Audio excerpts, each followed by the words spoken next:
Ricardo Vázquez para acá de Index para hablar sobre estas propuestas. Vamos analizando las propuestas ya de los candidatos presidenciales antes de que avance y sigan con una impunidad declarativa, si son viables o no. Es decir, por eso primero te doy la bienvenida, estimadísimo. Buenos Muchas días. gracias, Luis Alberto. Gracias por Un estar por placer acá. estar aquí con ustedes también. Y está por acá el doctor Miguel Santiago Reyes, el director del Observatorio del Salario de la Universidad Iberoamericana en la Ciudad de México, para que me dé su punto de vista con esta propuesta de AMLO. ¿Ya lo tengo al doctor Miguel? Bueno, Sí, adelante, adelante. doctor, Buenos días, buenos muchas gracias. días, ¿cómo le va? Bien, Doctor, muchas gracias, a sus órdenes. ¿por dónde empezamos? ¿Es viable subir el salario mínimo al doble como lo propone Andrés Manuel López Obrador? ¿Qué costos tiene? Si es fácil, no sé, a cualquiera le encanta esa propuesta, ¿quién va a estar en contra? Pero es viable financieramente, económicamente. ¿Cómo movería la estructura del país? Mire, no sé si es Andrés Manuel, yo lo había visto en Ricardo Anaya, pero si es el caso también de Andrés Manuel, a lo mejor sería coincidente, porque ellos, lo que yo vi en la propuesta de Anaya es que es aumentarlo a 190 pesos aproximadamente, que sería casi el doble. Y si fuera igual o similar al caso al de Andrés Manuel, mire, me parece que sí tenemos un rezago importante, creo que lo platicamos alguna vez en su programa, en el caso de los salarios mínimos. ¿Qué porcentaje de ellos, o que de los que están en los mercados laborales, reciben el salario mínimo? Dependiendo de la misma encuesta, la misma Comisión de Salarios Mínimos te dice, oye, pues según la NOE o según la ENIC, entre el 10 y el 13% de las personas estarían recibiendo ingresos equivalentes a salarios mínimos. ¿Qué sería ingresos equivalentes? Que tuvieran un ingreso similar, parecido, de 88 pesos al día. Pero realmente los que en el mercado laboral, los que son trabajadores subordinados, reciben salarios mínimos, son cerca del 5%. Sí, no es una gran cantidad de población. ¿Quiénes son los que lo reciben? Gente que está en servicios de limpieza, en servicios de outsourcing también de limpieza, en hospitales, en universidades, en gobierno, fundamentalmente ellos, porque en el sector de la construcción no recibe la gente salario mínimo, si en el sector maquilador recibe 1.52 salarios mínimos, si más o menos está como el sector servicios y en el sector fundamentalmente del outsourcing. ¿Qué implicaciones tendría? Habría que verlo, porque el problema del salario mínimo no es tanto la gente que lo recibe, sino cómo están escalonados los salarios mínimos, más bien los salarios en general a los salarios mínimos. Los aumentos en los últimos años de todos los salarios promedio se basan en los aumentos en los salarios mínimos. Entonces, lo que habría que hacer es desvincular el aumento de los demás salarios en términos reales a los demás salarios, a los salarios mínimos, y vincularlos más bien a la productividad social. Es decir, ¿cómo sería viable esto? Siempre y cuando se vincularan los demás salarios de la economía a la productividad, una parte de la productividad social se fuera a los salarios de las demás actividades económicas, las ramas y los sectores industriales, desvincular por lo tanto el aumento de los demás salarios a los salarios mínimos, y los salarios mínimos dejarlos o establecerlos a partir de lo que establece la Constitución, teniendo entonces como un tope máximo lo que debería de ser el salario mínimo de acuerdo a la Constitución, y estableciendo entonces aumentos paulatinos conforme, digamos, cada periodo de revisión anual, cada año, pero desvinculándolos a los demás salarios de este mínimo. Lo que sí habría que hacer entonces es establecer criterios en conjunto con el sector empresarial para que la productividad social, que en los últimos años no ha ido a parar a los salarios, sino solamente ha ido a parar a las corporaciones, a las empresas, fuera entonces parte hacia los salarios. ¿Quiénes tendrían problemas? Las pequeñas y medianas empresas cuya productividad está estancada, y que habría que buscar establecer entonces mecanismos de apoyo y de financiamiento a estas empresas, quizá a través de esquemas fiscales o a través de esquemas industriales. Es decir, sí se puede hacer, pero tienen que hacerse con otras medidas complementarias que me parece que tenían que desvincular el salario mínimo de los demás salarios de la economía. Es decir, por eso, ¿en cuánto tiempo se llevaría? Sí se puede hacer, entonces, por lo pronto dices, sí es viable. No, la viabilidad implica que se sentaran con los sectores productivos a establecer un nuevo esquema de salarios en toda la economía, en donde los mercados laborales tendrían que reconfigurarse, y eso se puede hacer de inmediato, es decir, no es una cuestión que se tenga que llevar mucho tiempo, porque una nueva estrategia salarial se establecería, o puede establecerse a partir de hoy, siempre y cuando los actores sociales pues estuvieran más o menos de acuerdo. Es decir, yo soy un pequeño empresario, soy un mediano empresario que voy a aumentar salarios, y eso en un esquema como el que tengo ahora, pues podría llevarme a una situación de insolvencia o de quiebra incluso. Entonces, ¿cómo lo puedo saldar? Bueno, pues el gobierno tendría que buscar medidas efectivas en donde me pueda compensar. ¿Cuál sería una en el mediano plazo? Que al haber un aumento significativo en los salarios mínimos y promedios de la población, el mercado interno puede ser un mecanismo o un motor que no existe ahora. El 80% de nuestro crecimiento económico se debe al sector exportador, y ese sector exportador no siempre gotea como quisiéramos. Entonces, el otro 20% del mercado interno, al aumentar los salarios mínimos y promedio, ese 20% puede convertirse en 40 o en 50%, y eso puede hacer que en el mediano plazo el empresario mediano se recupere a través de las ventas, a través de la generación de un mercado interno que no existe, y que se consolide. Entonces, más bien lo importante es las medidas inmediatas, es decir, porque las de mediano plazo van a venir con el crecimiento económico en el mercado interno.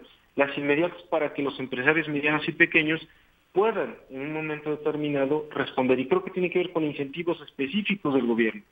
Y en un segundo momento hay evidencia de que puede haber un aumento en la productividad de estas corporaciones que están estancadas, que hay que decirlo, la productividad en México está creciendo, pero de las grandes corporaciones, no de las pequeñas y medianas. ¿Cómo puede hacerse que crezcan? Me parece que un buen incentivo es que aumenten sus salarios. Mucha gente no se compromete con la empresa porque tiene o trabaja 8, 10, 12 horas sin pagos extras, con salarios estancados, con salarios que son de hambre. El 51% de la población en México está debajo de la línea de bienestar de los trabajadores que están en el mercado laboral, están debajo de la línea de pobreza monetaria, más de la mitad. Entonces, sí se puede hacer, pero siempre y cuando todos se muevan al mismo tiempo. No que una empresa, no que una corporación, sino se muevan al mismo tiempo. Se mueven al tiempo. Si ¿A qué te refieres? movemos, ¿Empresarios, gobierno? Es decir, ¿cómo sería? Porque es lo que yo digo. Bueno, obvio, sí se puede hacer si las empresas y el gobierno se ponen de acuerdo. ¿A eso te referirías? Exactamente, siempre y cuando se pongan de acuerdo, pero todos se muevan en el mismo canal y todos al mismo tiempo. Si, por ejemplo, bueno, pues Sonora se mueve en un sentido, Puebla se mueve en otro, Chiapas se mueve en otro, eso no va a ocurrir. Y va a generar un problema de desorden económico a nivel nacional. Tiene que moverse todo el país al mismo tiempo. Y una de las posibilidades de que se mueva al mismo tiempo es el que la Comisión Nacional de Salarios Mínimos, que es la que establece los salarios mínimos, es nacional, no es regional. Esta sí puede hacer que se muevan todos los salarios al mismo tiempo, pero el gobierno tiene que sentarse entonces con cámaras empresariales nacionales y locales para establecer mecanismos de compensación inicial, y que en el mediano plazo la productividad y el crecimiento puedan jalar de alguna manera a esas pequeñas y medianas empresas, aumentar productividad, y a que con el crecimiento del mercado interno, entonces también las empresas con mayor productividad y mayores ventas puedan sostener ese aumento o ese incremento salarial. El problema es el inicio, después solito el mecanismo puede ir o lo va jalando. Eso ha pasado en algunas sociedades, es decir, en Estados Unidos, en Gran Bretaña, donde hay aumentos salariales significativos. En la elección de Trump, por ejemplo, se votaron aumentos a 4 estados de la Unión Americana para que de 2015 a 2020 el salario mínimo pasara en algunos estados de 7.25, en otros de 8, y llegara hasta 15. En California va a llegar a $15 la hora en el 2020, en Nueva York va a llegar a $15 la hora, ahorita está en 11.50, y no genera ni inflación, ni genera mayores aspavientos. Lo que sí puede generar el dinamismo de su economía interna y posibilidades de mayor productividad siempre y cuando todos van al unísono. Entonces, el condado de Nueva York, el condado que está en el caso de Los Ángeles o de la ciudad de Los Ángeles, emiten los departamentos del trabajo lo que serían lineamientos. Nadie se puede salir de esos lineamientos, y al no salirse nadie y todos cumplirlos, no hay ningún caos, y al contrario, van aumentos salariales escalonados, vinculados con aumentos en la productividad y en el dinamismo interno de la economía. Eduardo Torreblanca, ¿cómo ves lo que tienes? ¿Estás por ahí, Eduardo Torreblanca? Sí, ¿cómo estás, Luis Bien, Alberto? gusto saludarte mucho sin platicar contigo. Si no tienes problema, Miguel Santiago, Eduardo Torreblanca es un experto financiero a nivel nacional del financiero.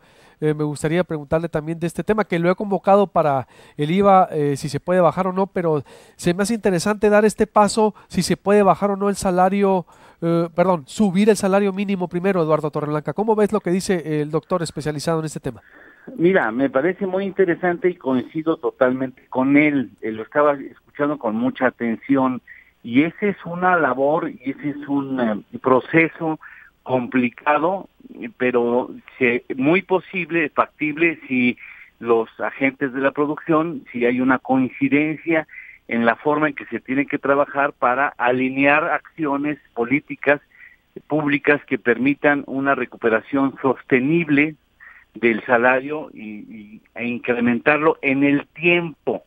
O sea, me parece muy importante lo que señala el doctor, en la medida en que deja en claro que el asunto de un incremento al salario no es una cuestión solo de voluntad populista, digamos, de decir vamos a incrementar el salario, sino de que tendríamos que establecer las bases para que esos incrementos no propicien o generen distorsiones en la economía nacional, porque si tú por decreto incrementas el salario, lo único que vas a hacer es a generar una serie de distorsiones económicas que de manera inmediata reflejarán, en algunos casos de manera muy clara, un incremento en los precios. El asunto se ha tardado, o sea, el asunto debió haberse atendido desde hace muchos años, y ahora que tenemos encima la presión internacional por los bajos salarios que están vigentes en el país con respecto a los que están vigentes en otras economías con los que tenemos un trato comercial,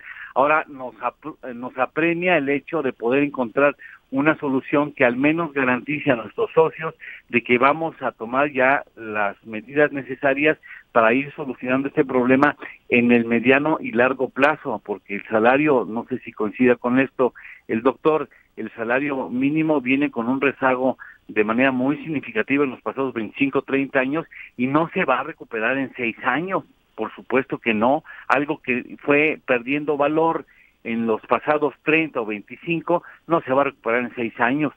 Tenemos que hacer una política gradual, como lo están haciendo incluso en Estados Unidos, de llevar los salarios hacia $15 la hora en el año 2020, lo están haciendo de manera gradual y ordenada, y eso es lo que tendríamos que hacer en México, sentarnos, ponernos de acuerdo cómo le vamos a hacer y empezar a implementar las políticas públicas que permitan sobre todo que pequeñas y medianas empresas, micro, pequeñas y medianas empresas entiendan por principio de cuentas qué es la productividad, cómo se mide, cómo se incrementa, y en la medida en que tengamos asimilado ese patrón, en esa medida estaremos en posibilidades de incrementar el salario sin que esto implique el riesgo de que esas empresas acaben en quiebra. Entonces, sí se puede, es lo que concluyo del tema, porque lo que a mí me preocupaba es que, a ver, ¿se podrá realmente? ¿No será una propuesta populista? Porque me dice que también es de Anaya, y no, yo nomás se la he escuchado a López Obrador. ¿Anaya también la trae, Eduardo Torreblanca? Sí la traen, porque sí, ya estamos en la feria de quién ofrece más. Sí, obvio. Ajá. ¿Quién ofrece más? Y se están articulando una serie de estupideces que yo digo, pues, ¿y de dónde van a sacar el dinero? O sea, para hacer las cosas, están ya repartiendo salarios mínimos a diestra y siniestra a las mujeres, a los jóvenes, a los que estudian, a los becados, a los que están con algún tipo de discapacidad, y yo digo, pues, ¿qué tal? Qué padre, pero bueno, ¿y de dónde va a salir ese dinero? Si bajas impuestos o tienes la propuesta de bajar impuestos y al mismo tiempo estás estableciendo compromisos para repartir el dinero entre diversos sectores de la población, pues nada más explícame cómo, porque eso de veras es totalmente irresponsable lo que están haciendo los candidatos, totalmente irresponsable, ¿eh? Es decir, ¿por qué? Irresponsable, ¿por qué no miden lo que dicen? Pues sí, porque no saben de dónde diablos van a hacer para soportar esos compromisos. Mira, por ejemplo, se dice, vamos a bajar el IVA a los niveles que tiene Estados Unidos. Pues Estados Unidos no tiene IVA, tiene impuestos al consumo, que son responsabilidades de municipios, digámoslo así, o de regiones en la Unión Americana. Estados Unidos no tiene impuesto al valor agregado, tiene impuestos a las ventas, que no es lo mismo, y es diferenciado, tiene distintos niveles porque es potestad de las autoridades locales el determinar el nivel, y hay un nivel que va al Estado y otro nivel que va a la municipalidad, y cada quien determina cuál es el nivel que va a aplicar como impuesto a las ventas. Incluso hay estados o hay municipios, digámoslo así, que tienen cero impuesto al consumo, pero el decir vamos a equiparar nuestro IVA al de Estados Unidos implica un claro desconocimiento de cómo están las cosas en la Unión Americana, ¿no? De cómo voy a bajar el IVA, pues si quieres elimínalo, pero el problema no es eliminarlo, el problema es de dónde vas a sacar el dinero, y hoy ese impuesto te genera como recurso o como ingreso. Ese es el problema. O sea, no procede esa propuesta. Pues sí procede si nos explicas cómo le vas a hacer para que ese dinero que te llega por el concepto del pago de ese impuesto va a ser sustituido. ¿Cuánto llega? ¿Cuánto se recauda por concepto del IVA a nivel nacional? Yo ahorita no tengo el dato fresco, me comprometo a entregarte la verdad, pero no es menor la cantidad. Y te voy a decir otra cosa que no es popular, por supuesto. En México necesitamos recaudar más. Es decir, en México necesitamos pagar más impuestos. Si realmente queremos estar en la línea de los ingresos fiscales de las naciones de la OCDE, tendremos que aprender a recaudar más recursos y sobre todo de impactar más, y eso no es popular y tampoco me gusta como propietario, de impactar más los impuestos en las propiedades, cosa que en México es realmente poco significativo en comparación con otros países. O sea, tenemos que aprender a pagar más impuestos. Tenemos que pagar más impuestos en determinados rubros, como es el impuesto a la propiedad. Ya cuando tengas una base bien establecida de impuestos, de ingresos fiscales, entonces puedes darte el lujo de andar diciendo, ahora le voy a bajar acá y le voy a subir acá. Pero, ¿cómo te diré? No se puede nada más aplicar la regla de la resta. No puedes estar bajando sin que por otro lado subas los impuestos. No puedes prometer eliminar ingresos sin dar la otra parte de la fórmula, que es de dónde vas a sacar o obtener el recurso que dejarías de obtener si tú haces o cumples esa promesa electoral. Y eso es lo grave. Por ejemplo, da motivo para muchas discusiones. Dices, voy a bajar la gasolina. Órale, vas a bajar la gasolina. Cuando en México prácticamente 80% de las gasolinas que vende son importadas.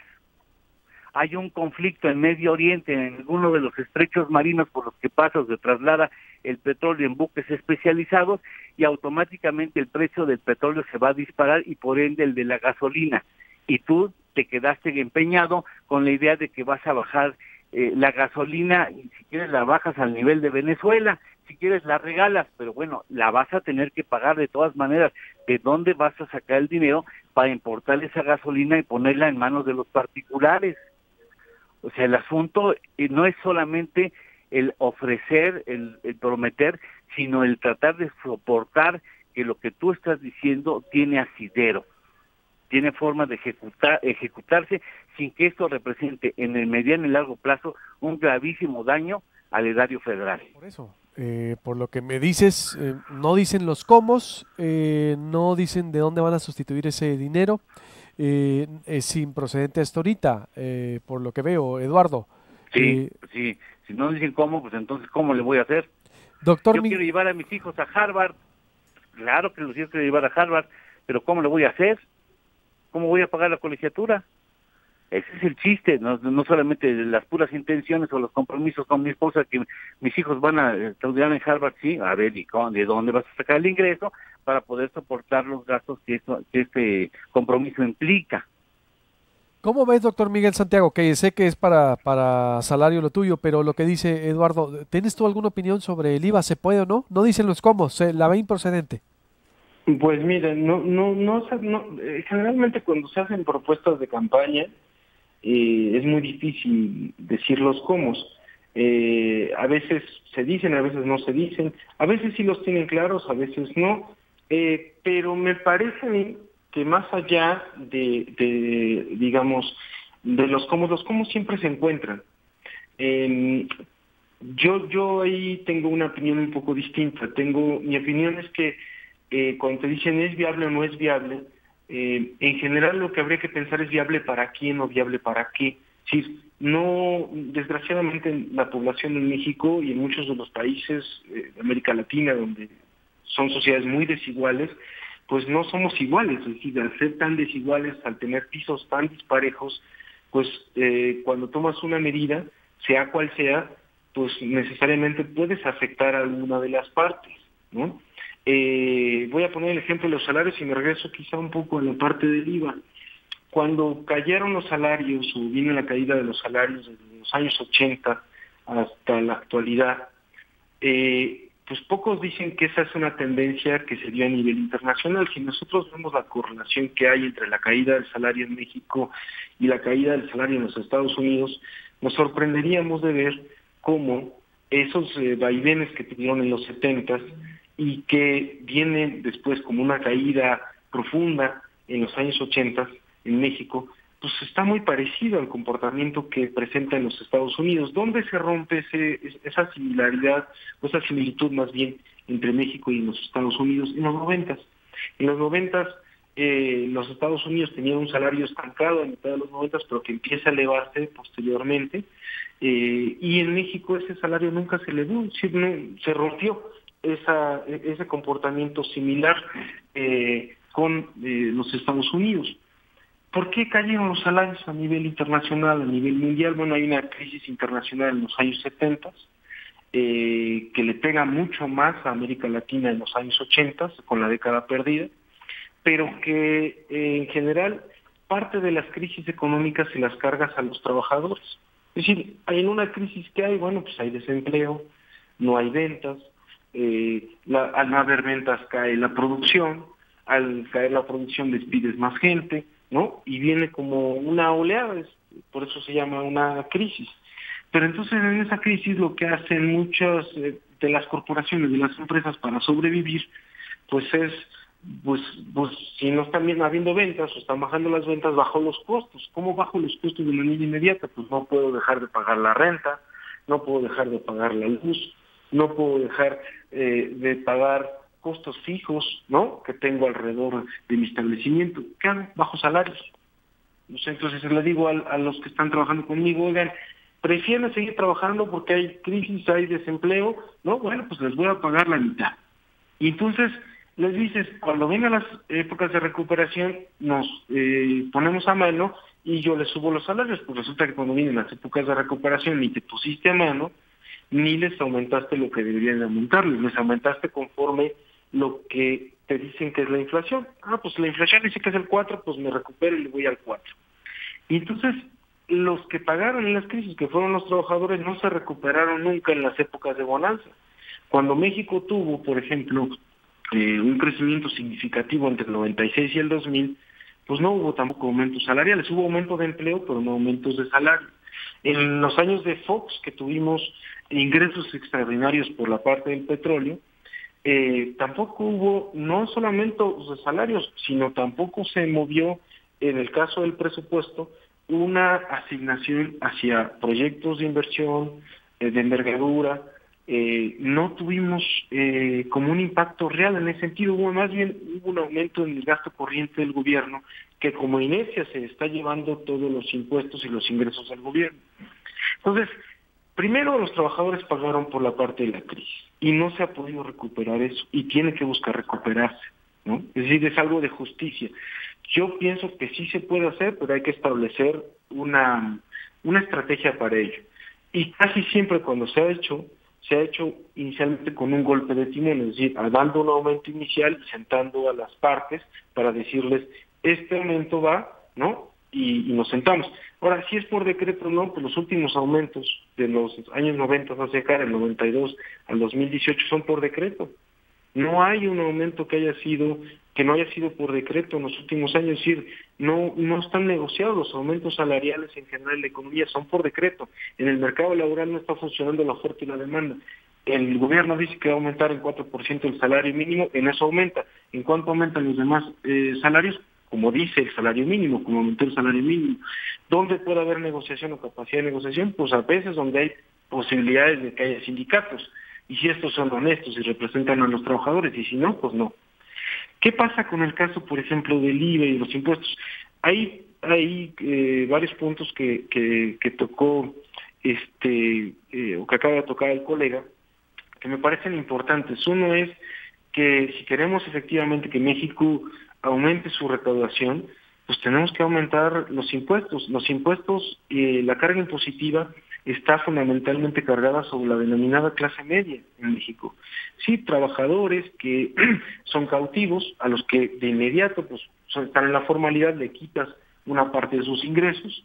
En pequeñas y medianas empresas que pagan el 30% de sus impuestos sobre la renta, que no tienen contadores especializados, que no tienen estrategias fiscales que les pagan esos contadores, que no cuentan con regímenes especiales tributarios como el caso del transporte o del autotransporte, de la gran agricultura, ¿no? de la agricultura que hay ahora en México, del sector minero, ¿no? Que deja de pagar miles de millones de pesos al año, y de los grandes corporativos, que poco se habla de eso. Es decir, yo coincido mucho en esta parte de la propiedad, lo hablan informes sobre desigualdad, recientemente el de Oxfam, y uno que sacamos nosotros también del Observatorio de Salarios en 2016, pero también, además de la propiedad, tenemos que desaparecer regímenes especiales, tributarios especiales, que lo único que garantizan es desigualdad entre iguales, porque resulta que entre los empresarios hay tratos diferenciados, ¿no? Dije el autotransporte, el agrícola, el minero solamente por poner un ejemplo.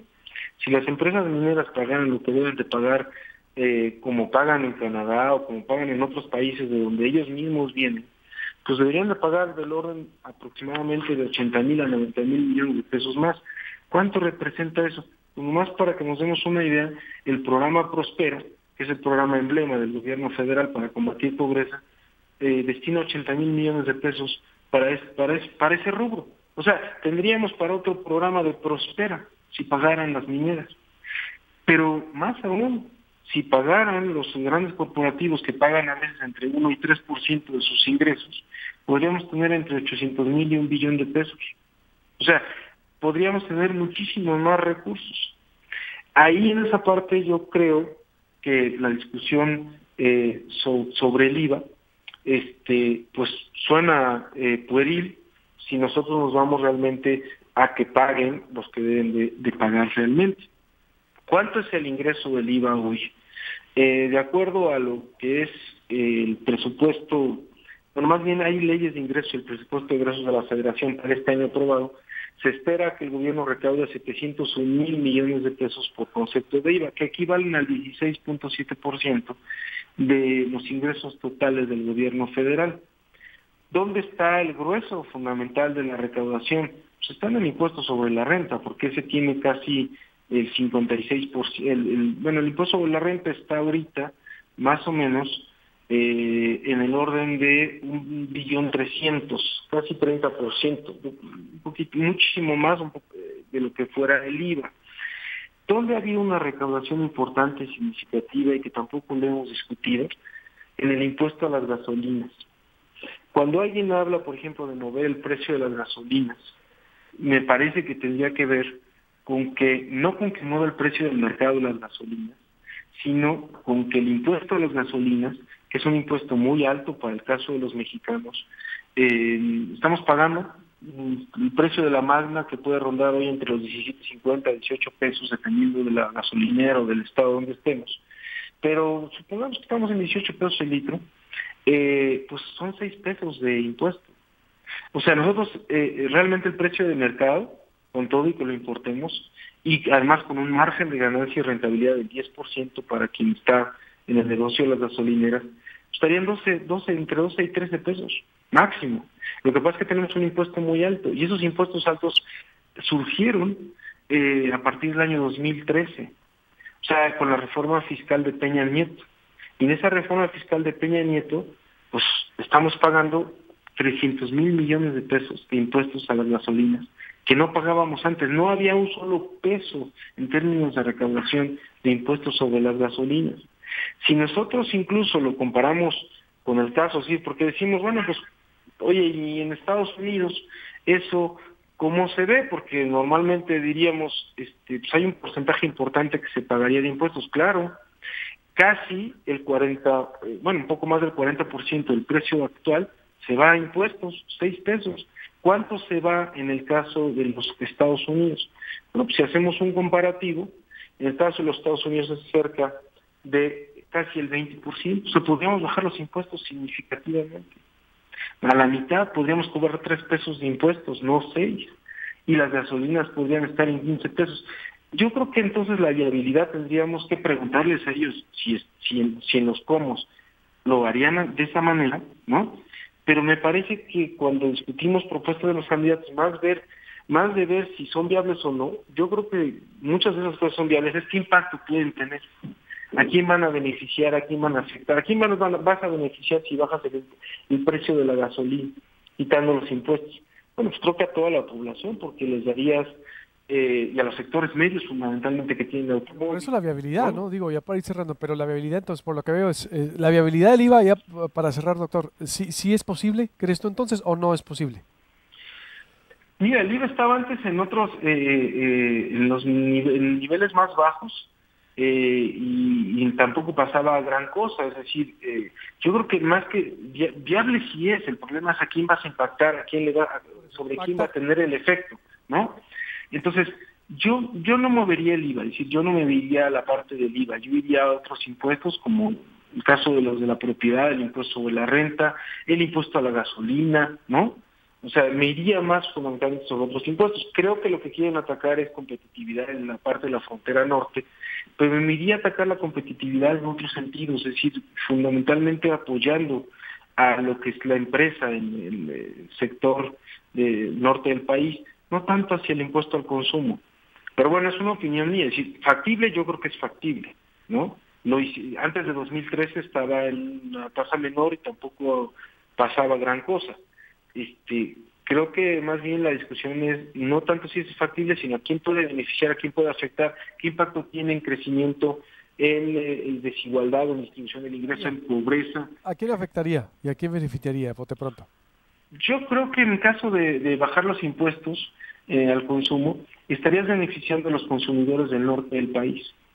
Y al beneficiar a los consumidores del norte del país, estarías tratando de que bajaran ciertos precios en el norte del país respecto a los precios de los productos norteamericanos, y tratando con eso de que productos nacionales tuvieran, se vendieran más, y con ello beneficiar a productores nacionales. No sé si el impacto que puedes tener sea significativo, porque habría que hacer o tener las cifras sobre ello, ¿no? O simplemente, como está muy integrada la economía norteamericana con los estados del norte del país, a lo mejor el impacto es mínimo.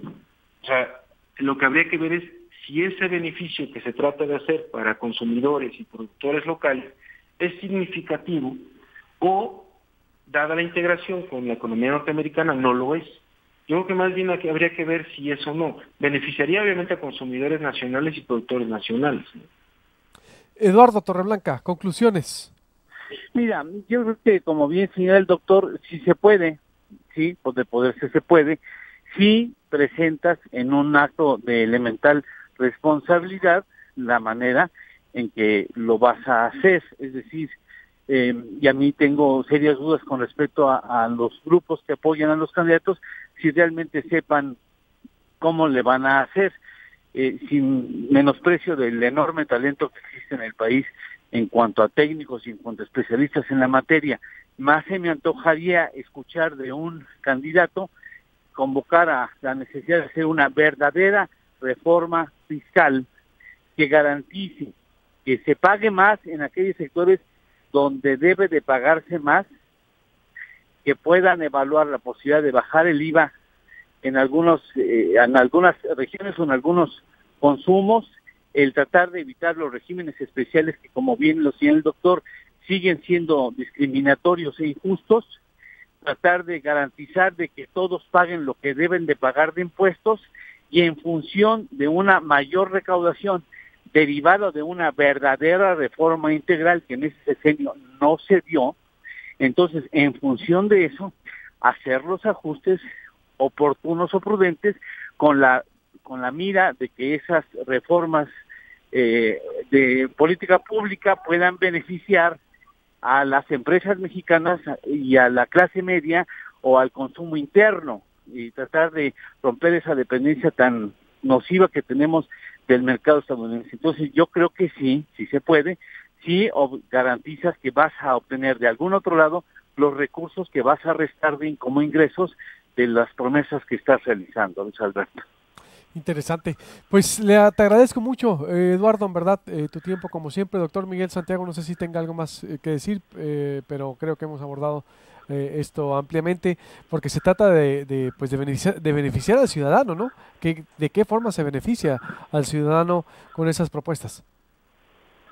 Pues sí, yo creo que ahí es muy importante que cuando haya oportunidad de que los entrevistas los medios de comunicación, cuando hay oportunidad de que ellos puedan ampliar cómo lo van a hacer, pues que les pregunten, bueno, a ver, me parece que puede ser, o sea, que la discusión no está tanto en la viabilidad de lo que vas a hacer, sino cómo lo vas a hacer y a quiénes piensas que va a impactar esto, es decir, a quiénes piensas que puede beneficiar, si va a haber alguna afectación a una parte de la población, si va a haber alguna compensación por esa afectación, si es de interés generalizado o de beneficio generalizado, ¿no? La medida que vas a establecer, qué impacto va a tener. Porque, mira, por ejemplo, el aumentar los salarios, a mí me queda muy claro que si establecemos una política salarial distinta, vinculada con la productividad, con criterios de equidad también, de equidad social, podríamos tener además de un país menos inequitativo, ¿no?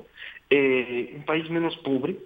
No puede ser que el 50% de tu población esté debajo de la línea de pobreza, los que están trabajando, de aquellos que están en la población ocupada, de los trabajadores. Podrías resolver el problema de la pobreza de raíz, ¿no? Disminuir significativamente pobreza y tener impactos indirectos en situaciones que nos han, digamos, que tenemos latentes hoy en México, como la violencia. Sí, poblaciones enteras en donde niños, o para niños de 8, 10, 12 años, su futuro que antes era de ser bomberos, que antes era ser policías, es ser sicarios. Tenemos que pensar en un país distinto y me parece que establecer medidas en el mercado laboral, en el mercado impositivo de manera progresiva, es decir, que ayudes más a los que más tienen, menos tienen, creo que podría convertir a México en un país menos inequitativo, con menos pobreza y con menos violencia. Creo que una de las preocupaciones importantes de los candidatos debe ser cómo vas a resolver el problema de la violencia, dado que con policías y con ejército no se ha resuelto. Sí, tienes la tasa de incidencia delictiva más alta del país, histórica, y tienes además poblaciones enteras copadas por el crimen organizado. ¿Cómo vas a sacar esas poblaciones del crimen organizado? Si crees que con las becas que vas a establecer para jóvenes, para madres solteras, para adultos mayores, o con las medidas de salario mínimo, o con los del IVA, ¿se va a resolver esa problemática de manera directa e indirecta? Creo que eso es lo que se les tiene que preguntar a los candidatos cuando haya la oportunidad de que ellos lo amplíen, ¿no? Porque si no, pues sí nos vamos a quedar como en promesas generalizadas o en cosas que luego ni se cumplen. Muchos de los candidatos presidenciales que llegan a ser presidentes prometen cosas que cuando llegan a ser presidentes jamás las hacen. Entonces, creo que sí debe haber eso, y además compromisos ya firmados con la ciudadanía en el sentido de que esto lo voy a hacer de esta manera, con estas medidas y en esta temporalidad. ¿no? Porque si no, pues sí quedan cosas huecas en demagogia. Totalmente. Les agradezco mucho su tiempo, en verdad, muy valioso para nosotros. Doctor Miguel Santiago Reyes, el director del Observatorio del Salario de la Universidad Iberoamericana en la Ciudad de México, y también a Eduardo Torreblanca, nuestro colaborador en materia financiera. Les vamos a estar dando lata. Les vamos a estar dando lata. Muchas gracias, en con el todo proceso. gusto. Gracias a los dos. Con permiso. Mucho gusto a ambos y gracias. Tengan buen día. Igualmente vamos a estar consultándolos estos expertos y me voy a